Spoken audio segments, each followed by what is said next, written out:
scholarship in the United States, Mm-hmm. in Europe, most especially in UK, Mm-hmm. and also in Africa. But you choose to go to an African university.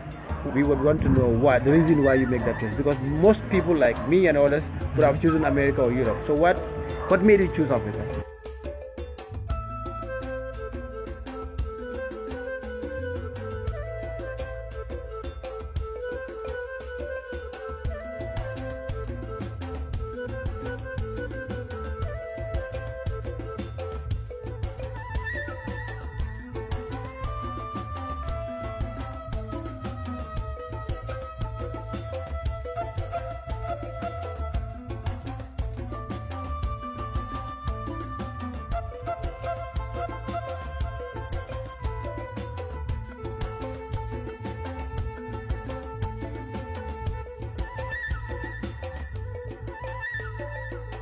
Yes, I think the answer is not very difficult. In fact, it wasn't from me because the individual who proposed me with the scholarship were the individuals that wrote that on their press release that they gave me options and basically I rejected those offers with a very simple fact. Africa for far too long have been relying on Western world for everything and these things have not been working. When we see some parts of Africa doing extremely well, we need to celebrate them. When we see ideas working in parts of Africa, we need to go and see what is happening. Basically, a master's degree is about research, it's about finding, it's about seeing things that work. And then you look at how you can create an own version for your own society and your community. I believe that Rwanda has success stories. They have a transformation, they have a good economy. Things have been set. And therefore, the Gambia needs a similar thing in order to register the development that we desire. I think Canada is too far to copy from when we have countries within the African societies with similar realities and etc. that the Gambia has a lot to learn from.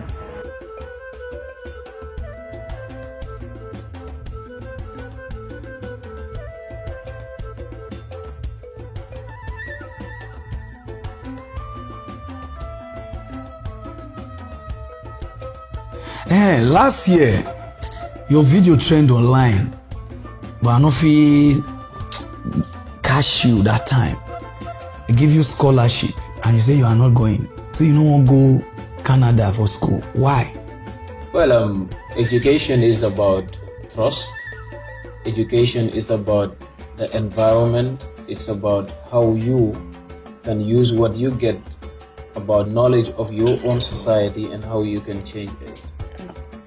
I did a BSc in Development Studies from the University of the Gambia, and I at least have an idea as to how it is important for one to acquire knowledge of your environment and how you can promote development from within.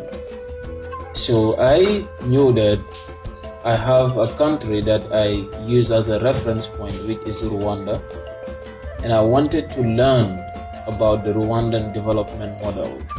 Just to remind you, Rwanda is one of those countries that was at zero in 1994. 1994, yeah. 1994 because of a genocide. And now they are one of the fastest growing countries in the world. Rwanda is from West Africa that's in the East. East Africa. That's in East Africa. And looking at countries like that, there are things that other African countries needs to learn from them. So academic challenges an individual to learn from societies like this and how you can bring in solution to your own environment. And that is why I opt to go and do my master's degree in Rwanda. Wow, so you not like Canada? No. So why you not like them? Not for my education, as I'm just telling you. It's high time that Africans start to strengthen institutions in Africa and believe in that development cannot be imported. I can tell you this, top intellectuals in Africa have studied in the highest universities in the world, but what have they brought forth? So because of that one. So sometimes if you're studying, you need an environment. If I walk down the streets in Africa, I see problems, I see solution to those problems. Yeah. If you are an individual studying agriculture in Canada, then you are given a vast area of land in Nigeria to practice what you've learned in Canada. In most situations, we failed because the environments are not the same. Okay. So that is very key in our trajectory, and it's high time for Africans to believe that there are good places in Africa, there are good institutions in Africa, and there is the need for Africa to value what it has. Wow. Okay, so your papa get money. Are you from a rich family? Because I just put her in pidgin because of my people. So I don't. I would like to answer from when you say whether my dad has money. yeah. Of course, he doesn't. I do not come from a family that has money. I came from a family that has dignity, a family that has values, a family that is African, and a family that has put in me principles. Okay. Because the reason why they ask, a lot of Africa, they want discharge. You understand what I mean? They want run. And you get scholarship. You say no. So because the environment there is different. Yeah, Wait till give you that mind. But let me tell you this. You know, there exists the mainstream media. Sometimes what we see on TV is not true. Today you see a brother in America, you see a brother in Europe, a brother anywhere. Before, like 30 years ago, if someone traveled from Africa to America or to Europe, they take care of a whole family. Today, how many brothers will leave one family and go to Europe? They cannot even buy a bag of rice. It tells you that there is not good as it is pictured on TV.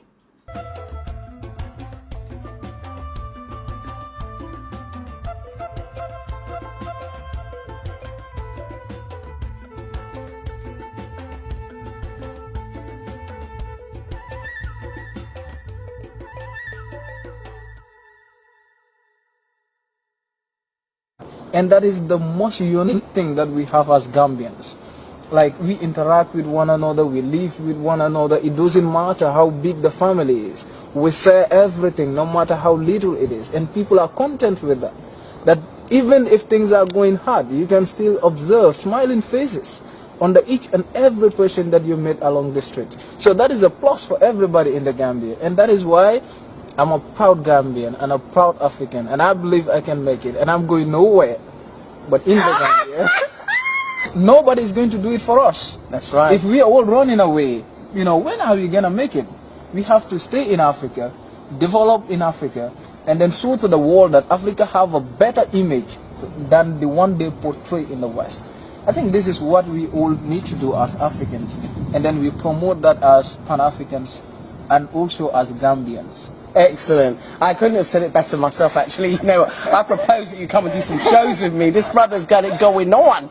Yeah. But seriously, you know, I think that the misrepresentation of Africa has, wow, I mean, it permeated my brain, and I knew because I was coming from a Pan-African background, but still, you know, the images are forced upon us. So I think you young Gambians have a responsibility to show the other side of Gambia, the Gambia that, you know, we diasporians and many people in the West don't see. They just don't see it. Exactly. I think that is the work of the academics.